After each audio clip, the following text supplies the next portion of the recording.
السلام عليكم ورحمة الله وبركاته. ازيكم عاملين ايه؟ اللي مهتم بجديد ومفيد فعلا من التطبيقات وشارك في القناة وفعل زر الجرس عشان يوصلك كل ما هو جديد ومفيد فعلا من التطبيقات. في القناة عندي اقدر اعرفك التطبيقات الحديثة اللي بتسهل عليك حياتك اليومية والتطبيقات الفيك وكمان تطبيقات الهاكر. النهاردة ان شاء الله مع شرح تطبيق جديد هو اسمه التا ديت فوتو اند ديت ريكفري. التطبيق ده مساحته 31 ميجا، محمله اكتر من 5 مليون شخص. التطبيق ده تطبيق خاص باستعادة أي ملف عندك على الجهاز اتمسح، سواء بقى صور، سواء فيديوهات، سواء مقاطع صوتية، سواء رسائل واتساب، رسائل تليجرام، فيسبوك، ماسنجر، أي حاجة. التطبيق ده بيعمل لك إعادة استرجاع لأي حاجة اتمسحت على الجهاز، بيحاول ان هو يرجعها لك. والملفات اللي هي كانت يعني لو عندك ملفات مهمة واتمسحت بالغلط او فرمت الجهاز او آه، اي مشكلة حصلت عندك واضطريت ان انت تمسحها او تمسحها غصب عنك، وبعد كده حبيت انت ترجعها، فانت تقدر تستخدم التطبيق ده يقدر يرجع لك كل الملفات اللي كانت عندك، صور، رسائل، فيديوهات، آه، مقاطع صوتية، مقاطع فيديو، كل حاجة بتقدر ان هو يرجعها لك. بس مشكلة التطبيق ده ان هو بيعتمد على ايه؟ بيعتمد على السرعة.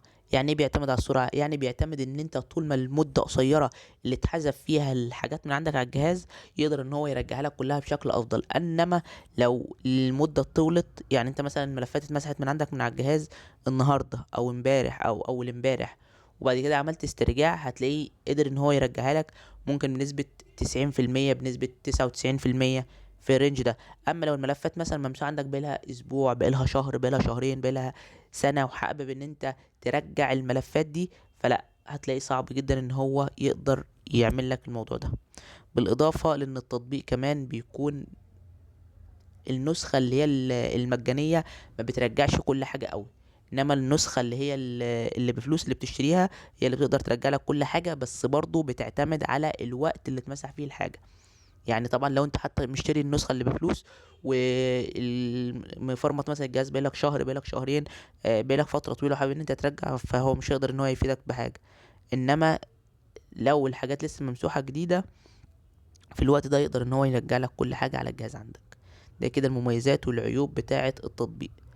لو عجبك شرح التطبيق يا ريت تدوس لايك للفيديو. لو عايز شرح التطبيق معين يا ريت تسيب لي في الكومنت. لو اكتشفت ميزه او عيب للتطبيق في اي تحديث من التحديثات القادمه اكتبها في تعليقات الفيديو. بمناسبه لو اكتشفت ميزه او عيب اكتبها في تعليقات الفيديو، فده دايما تنويه بناء عليه في اخر كل فيديو، عشان لو اي حد شاهد الفيديو وحمل التطبيق ولقى في حاجه مختلفه يكتبها في التعليقات، واحنا دايما بنسيب التعليقات بتاعت الناس سواء الايجابيه او السلبيه. الكلام ده بنقوله ليه؟ بنقوله عشان بعض الناس بتحمل بتشاهد الفيديوهات اللي موجوده على القناه، اللي موجوده بقالها فتره طويله، وتحمل التطبيق، وبعد ما تحمله تقول لك احنا لقينا حاجات مختلفه، في حاجات ايجابيه مش قايلين عليها، في حاجات سلبيه مش قايلين عليها.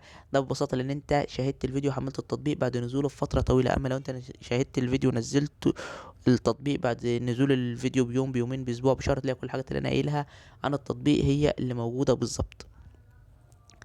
وشكرا، سلام عليكم.